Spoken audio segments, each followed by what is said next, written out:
আসসালামু আলাইকুম। সবাইকে শুভেচ্ছা ও সালাম।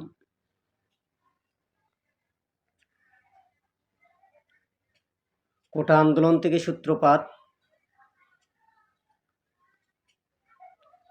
এরপর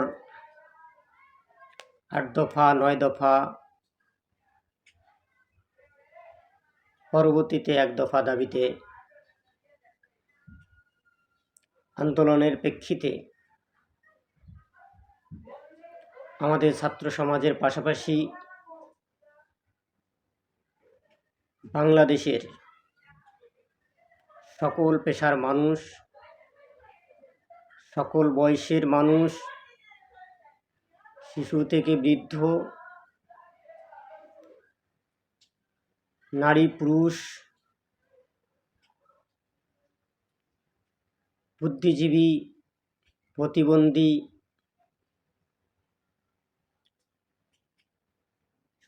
আইনজীবী, সংবাদকর্মী থেকে শুরু করে গার্মেন্টস কর্মী, রিক্সা চালক, সকল পেশার মানুষ শেখ হাসিনাকে উৎখাতের আন্দোলনে শরিক হয়েছিল।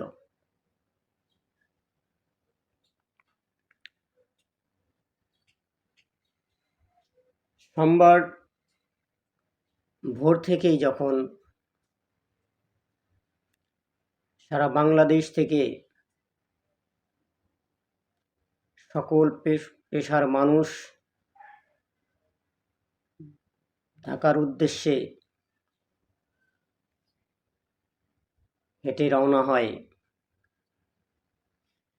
সেই দৃশ্য দেখে আমাদের গর্বিত সেনা বাহিনী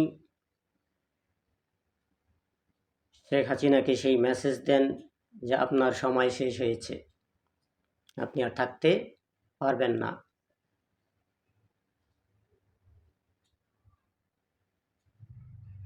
চারদিকে জনতার জনস্রোত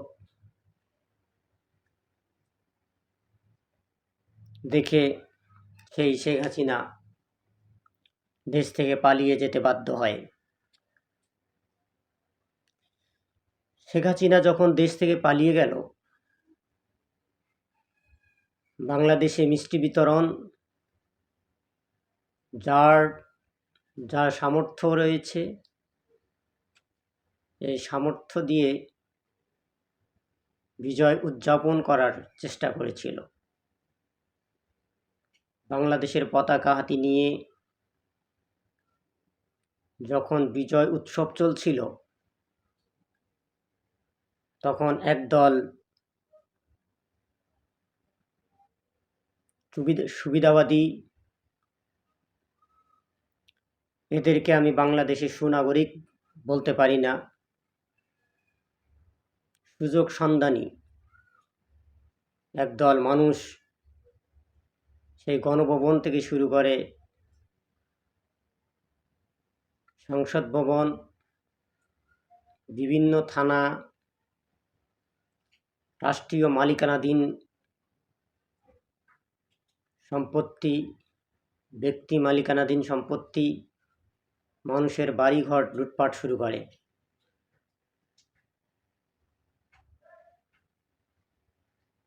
এটা আসলেই আমাদের কারোর জন্য কাম্য ছিল না। এরপর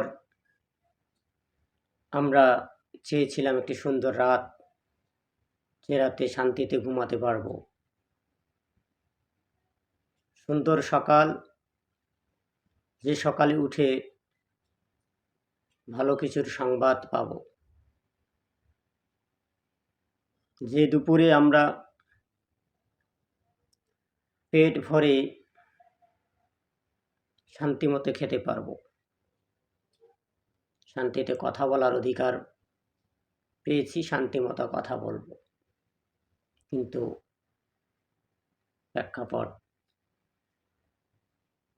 কিছুটা ভিন্ন।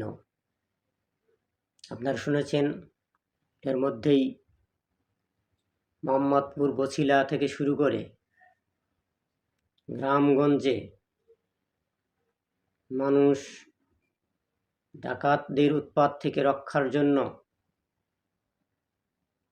রাতে দল বেঁধে এলাকায় নিরাপত্তা বেষ্টনী তৈরি করেছে। এটা আসলেই আমাদের কাম্য ছিল না।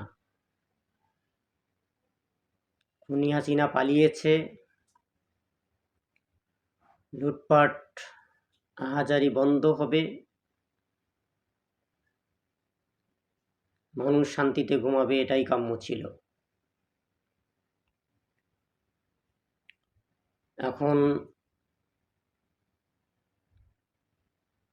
সুন্দর পরিবেশ ফিরিয়ে আনা আমাদের সকলের জন্য কাম্য। আর এটি করতে হবে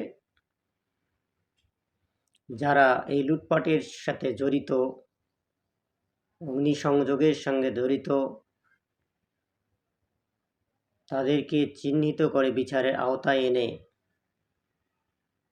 শাস্তি প্রদান করা। শাস্তি প্রদান না করলে অনেকে উৎসাহিত হবে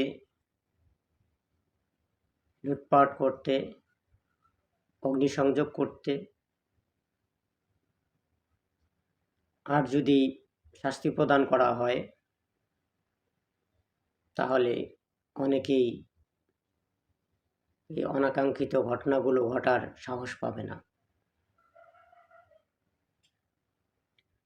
আজ অন্তর্বর্তীকালীন সরকার গঠন হবে।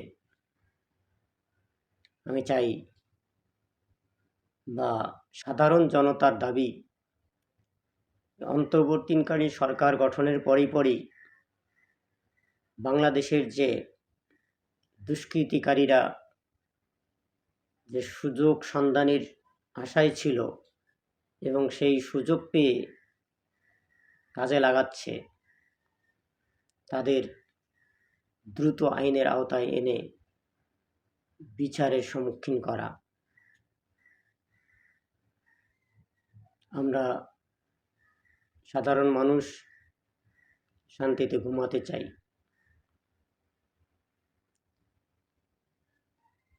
কথা বলতে চাই স্বাধীনভাবে, এলাকায় রাস্তায় চলতে চাই বুক ফুলিয়ে, নির্ভয়ে। তাহলেই আমরা শান্তি পাব এবং যারা শহীদ হয়েছে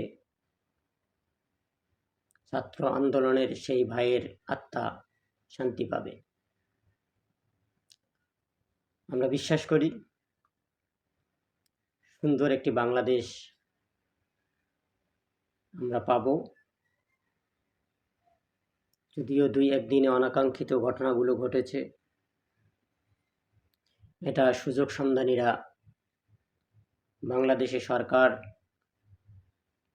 না থাকা, আইনশৃঙ্খলা বাহিনী অনুপস্থিত, এই সুযোগগুলো কাজে লাগিয়েছে। সুন্দর বাংলাদেশ চাই, সেটা বর্তমান সরকার, যেটা গঠন হচ্ছে অন্তর্বর্তীকালীন সরকার,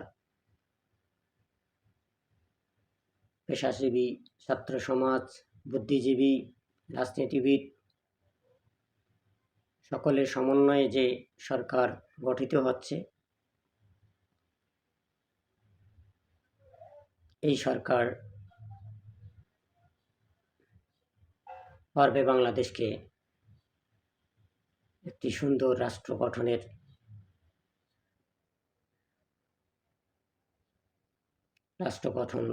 করতে।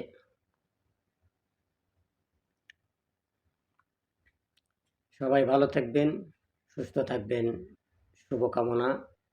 সুন্দর বাংলাদেশ চাই, সুন্দর পরিবেশ চাই, কথা বলার সেই স্বাধীনতা, চলার সেই স্বাধীনতা, নিরাপত্তা, সুনিশ্চিত হবে এই আশাবাদ ব্যক্ত করে সবাইকে আবারও সালাম, শুভেচ্ছা, ভালোবাসা। ধন্যবাদ সবাইকে।